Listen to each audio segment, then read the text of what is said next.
በተለያየ ምክንያት ይሰናከላሉ የሚል ስጋት የለበት። ማንም ሰው እኔን ላለመከተል ማላከክ አይችልም። በአገልጋይ መሰናከል ቢሆን እንደኔ መሰናከል ያለበት ሰው ተንበርክኬ ስጸልይ በመጥረጊያ እንጨት ፓስተሩ ብላው ብዬ ጫት ቤት መመለስ አገልጋዩ ልሳምሻል ፈተና እንደ ድሮ እየኮረጃችሁ ከጎረቤት አትስሩ። ስለዚህ ክርስትናን በማን ነው እየለካችሁ ልትወድቁ ይፈልጋል? ከሱ ጋር ይሄዳል አይሄድም ነው እንጂ ዳሌ ባት ምናምን አፍንጫ ጸጉር ምናምን አትል። በየሳምንቱ ተሰስ ነበር ቸርች ውስጥ ያለው ሁሉ አማኝ አይደል። የትኛው ሰው ያጸናል? የትኛው ሰው እግዚአብሔር ቤት እንድንቆይ ያደረገ? ሰዎች እኔና እናንተ እንደምናስበው እግዚአብሔር ጋር በተለያየ ምክንያት ይሰናከላሉ የሚል ስጋት የለበት። ምክንያቱም እግዚአብሔር ለካ ይሄንን ወንጌል ለካ የእግዚአብሔርን ቃል ለካ የሚድኑበትን መድኃኒት ምንም ማሳበቢያ እንዳይኖር አድርጎ ነው የሰራው። ሰዎች ምንድነው ስጋትና ፍርሃት የጣለብህ ካላችሁኝ፣ ስጋትና ፍርሃቴን የጣለብኝ ሰዎች የሚያሳዩትና የሚያደርጉት ነገር ስጋት ውስጥ ይጥለኛል። ሰዎች እንዲሰናከሉበት፣ ሰዎች ከጌታ ጋር እንዳይኖሩ ሊያደርግ ይችላል። እንደገናም ዘላለምን ሚስ ያደርጋሉ የሚል ፍርሃት ነው ያለብኝ። ከዚህ የተነሳ ነው ምሰጋ የነበረው። ይሄ ያንተ ስጋት አይደለም። እረፍ።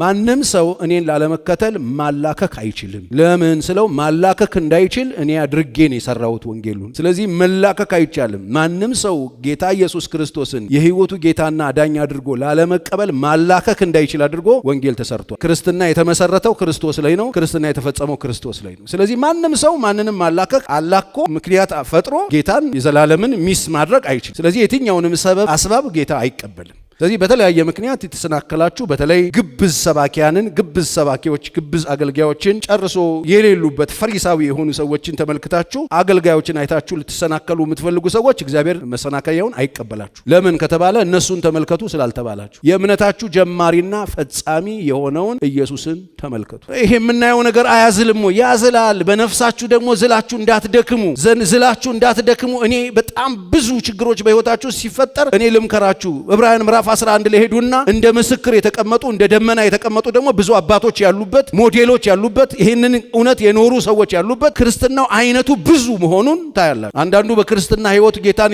እየተከተለ ሙታን ተነስተውለት እልል ብሎ ከበሮ ሲደልቅ፣ አንዳንዱ ደግሞ የታሰረበት ተገድሎበት ለቅሶ ሊቀመጥ የሚችልበት ክርስትና ነው። አንዳንዱ በሰይፍ ስለት ሲሰነጠቅ፣ አንዳንዱ ደግሞ ከወይን የሚፈታበትና ታምር የሚያይበት ክርስትና ነው ክርስትና። ስለዚህ አይነቱ ብዙ ነው። ያም ሆነ ይህ ግን የምንመለከተው አንድ ነው። እሱ ማን ነው? ኢየሱስ ክርስቶስን ተመልከቱ። ኢየሱስ ነፍስን የሚያዝል የሚያደክም ነገር መሬት ላይ ገጥሞት ነበር ወይ? አዎ ገጥሞት ነበር። እንዴት አለፈው? ሂዱና ጠይቁት። መጽሐፍ ዕብራውያን ምዕራፍ 4 ቁጥር 14 ላይ ሄዳችሁ ተመለከቱ። በሰማያት ያለፈ ትልቅ ሊቀ ካህን የእግዚአብሔር ልጅ ስላለን ጸንተን ሃይማኖታችንን እንጠብቅ፣ ከኃጢአት በስተቀር በነገር ሁሉ እንደኛ የተፈተነ ነው እንጂ በድካማችን ሊራራልን የማይችል ሊቀ ካህን የለንም። በአገልጋይ ተሰናከልኩኝ ከሌ የሚባል አገልጋይ እንድሮ ምንስ ክርስትና ይባል አያስፈልግም። ክርስትና አገልጋይ ላይ አልተመሰረተ። ክርስትና የተጀመረው የተጨረሰው ማላይ ነው ኢየሱስ። ስለዚህ ማንን ነው የምንመለከተው? ኢየሱስ። በአገልጋይ መሰናከል ቢሆን እንደኔ መሰናከል ያለበት ሰው የለም። በአገልጋይ ለመሰናከል እንደኔ አገልጋዮች ያሰናከሉት ሰው የለም። ለመሰናከል ግን ብርሃን ስለሆነ ያገኘሁት ክርስቶስን ስለሆነ ሊያስቆሙኝ አልቻሉ። ምክንያቱም ገና በልጅነቴ ወደ ቤተክርስቲያን ስመጣ ነግሬያቸዋለሁ። ቤተክርስቲያን ገና እንጭጭ ሁኝ ገና አዲስ ሆኜ በጣም ብርቅ ሆኖብኝ የጌታ ነገር በጣም ግርገርሞኝ በፍቅሩ ብድ ብዬ እኔን ወደድከኝ እኔን አዳንከኝ ብዬ ደስ ብሎኝ ሐሴት እያረኩ መጥቼ እግዚአብሔር ቤት ውስጥ ጌታን እያመሰገንኩ ወዲያውኑ በጊዜው ነው ከድህነት በኋላ ጸሎት አገልግሎት ውስጥ የገባው። ተንበርክኬ ስጸልይ በመጥረጊያ እንጨት ፓስተሩ መቀመጫዬን ገርፈውኝ። የተገረፈ ሰው አለ እዚህ ውስጥ ዦጥ ተደርጊያለሁ። ውጣ ከዚህ ተብዬ ካብዶ በረንዳ ለመጣ አንድ ዱርዬ በቂ ነው። እግዚአብሔርን የሚያገለግለው ያ ሰውዬ ይሄ በቂ ነው። በቃ ብላው ብዬ ጫት ቤት መመለስ ይቻላል። ግን ሰውየው አልጠራኝም። ጠራኝ ብርሃን ነው። ዴቪድን ወልጄ አባት ሆኜ ቤተክርስቲያን ውስጥ እየተጸለየ ከዛ አገልጋዩ ሲገስጽ መንፈስ አጠገቤ ወደቀ። በጣም ብዙ ሰው ስለነበረ እነሱ የሚያረጉትን ስላየው ሲወድቅ እጄን ጫንኩና በጌታ በኢየሱስ ክርስቶስም ጩህና ውጣልኩት። ጮህና ወጣ። መንፈሱ ሲወጣ አገልጋዩን ያጠገብ ሲደርሱ እኩል ጆሮዬን ይዘው እንደዚህ ያድርገው አገልጋይ ማናባክ አስወጣው አለ ብለው አንጠልጥሉ ጋጂ ወጥቷል። ኬት ላምጠው አላስገባው ብልሽ በቂ ነው ለመሰናከል። ለምንድን ነው ጌታን የተውሽ? አገልጋዩ ልሳምሽ አለኝ እና ልሳምሽ ብሎሽ ነው ይሄንን የክብር ጌታ የተውሽ? አዎ እህቴ ልሳምሽ ሲልሽ አይ አትሳመኝ ብለሽ ጌታን አታመልኪ መርፈሽ ልተኛሽ አለኝ። እንደዚህ አለኝ። ማን ነው ያለው? ሰውዬ ማን ነው? ስለዚህ ግብዝ ውሸታም አጭበርባሪ አገልጋዮች አያታሏችሁ። በእነሱ አትሰናከሉ። ወንጌል ኢየሱስ ላይ ነው የተመሰረተ። ኢየሱስ ሞቶላችኋል። አንዳንዶች ደግሞ በኃጢአት የወደኩት እንትና ሲያረጉ አይቼ ነው። ሁሉም እኮ ነው ኃጢአት የሚሰራው። እኔ ብቻ ነኝ እንዴ? በኃጢአት ለመውደቃቸው የሚያላክኩበት የሚያሳብቡበት ሰው አለ አይባልም። ለምን ካላችሁ እኔና እናንተ የምንመራው የሆኑ ሰዎች አይደለም። መጽሐፍ ቅዱስ ስንድን የሰጠን ቅዱስ መንፈስ ነው። የእግዚአብሔር ቃል ሮሜ 8:14 በእግዚአብሔር መንፈስ የሚመሩ ይላል እንጂ በጓደኛ የሚመሩ አይደለም፣ በእድሜ ኩዮች የሚመሩ አይደለም፣ በቢጤዎች የሚመሩ አይደለም፣ በእግዚአብሔር መንፈስ የሚመሩ ነው የሚል። ስለዚህ በኃጢአተኛ ጓደኞች በሚመስሉ በቢጤዎቻችሁ አትመሩ። መሪ አለን እኛ።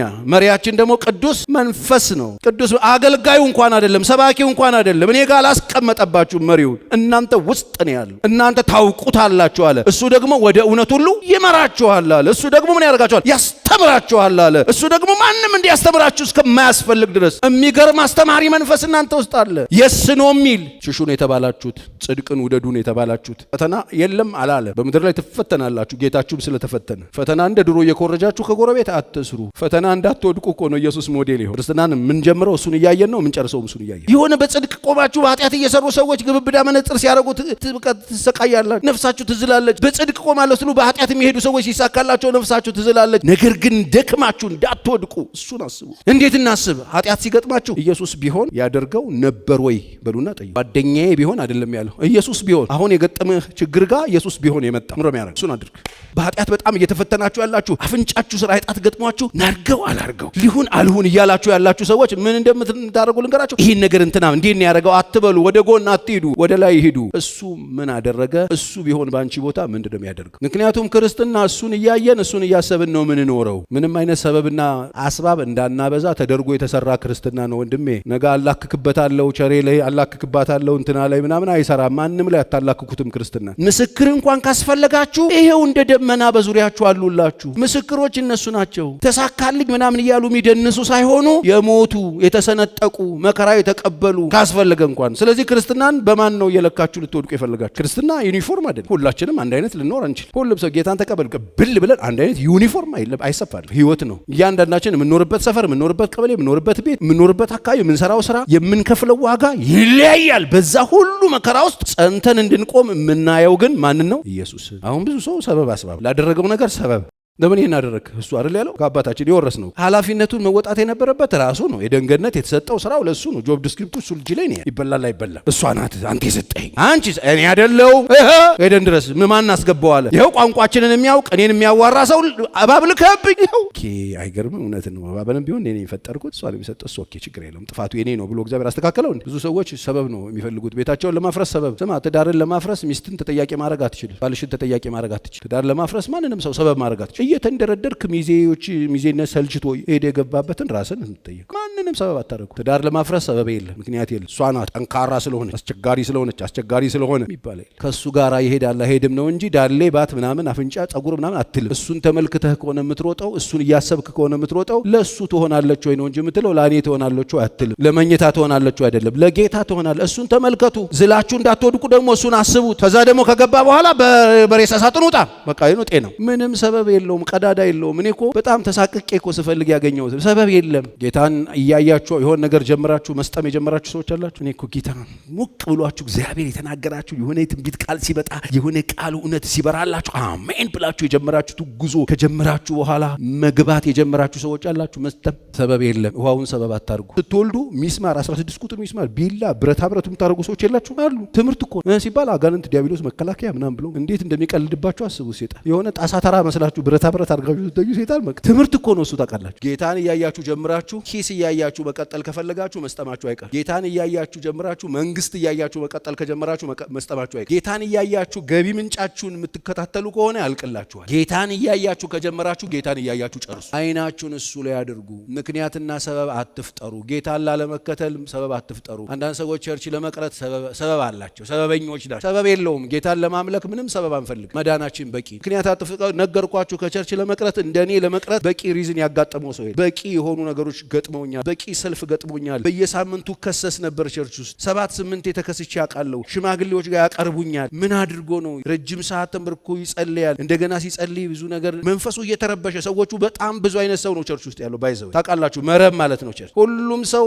ጤነኛ ነው ብላችሁ እንዳትወስዱ። የምትሰናከሉ ሰዎች ቸርች ውስጥ ያለው ሁሉ አማኝ አይደለም። ቸርች ውስጥ ያለው ሁሉ የጌታ አይደለም። በቃ ቁርጣችሁ ነው። ቸርች ውስጥ የመጣ የዘመረና ያገለገለ እያመለከ የሰበከ ቤተክርስቲያን ጢም ያለው በሙሉ እንደው ያለቀለት ክርስቲያን አይደለም። መረቡ ብዙ ነው የሚይዘው። በመረብ ነው የተመሰለው። መረቡን ቁራሪት ይይዛል፣ ብራዘር የባህር እባብ ይይዛል፣ የባህር ኤሊ ይይዛል፣ ትንንሽዮቹ ማት ነገር ይይዛል። መረቡ ውስጥ ያለውን አሳ ለመለየት አውጣውና መረቡን አስጣው። ፀሐይ ላይ ሰርቫይቭ እያደረጉ ይሄዳል። በህይወታችሁ መቀጠል ከፈለጋችሁ፣ ክርስቲያን ሆናችሁ መቀጠል ከፈለጋችሁ ኢየሱስን አጥኑት። ያደረገውን ነገር መስቀል ላይ ሞቶላችኋል። ለእናንተ ኃጢአት በደል የሁላችንን በደል ተሸክሞ ሞቷል። በቃ አለቀ። ለመጽደቅ ምንም አትፍጨርጨር። ኢየሱስ ክርስቶስ ሞቶ አጽድቆሃል። እንዴት እንደምትኖር ግን ማወቅ ከፈለክ ሊደሩን ስማው። የትኛው ሰው ያጸናል? የትኛው ሰው እግዚአብሔር ቤት እንድንቆይ ያደረገን? የትኛው ሰው ፊት፣ የትኛው ሰው ፍቅር፣ የትኛው ሰው ልብ አምልጠን የቆመ? እኔ ዓለም ላይ ያላየሁትን ጭካኔ ቸርች ነው ያየሁት። ዓለም ላይ ያላየሁትን ንፍገት ቸርች ውስጥ ነው ያየሁት። ዓለም ላይ ያላየሁትን ወሬ ቸርች ውስጥ ነው ያየሁት። ዓለም ላይ ያላየኋቸውን ወንብድናዎች ቸርች ውስጥ አይቻል። የሚያስቆም የሚያጸና አይደለም። ያየነው ከሁሉም ይበልጣል። ከማዕበሉም ከወጀቡም ከውሃውም ከምንም ይበልጣል። ያሻግራል። ከዚህ ሰዓት ጀምሮ የምከተለው የማምነው የማየው የማስበው ኢየሱስ ክርስቶስን ብቻ ነው በሉና ጸልዩ።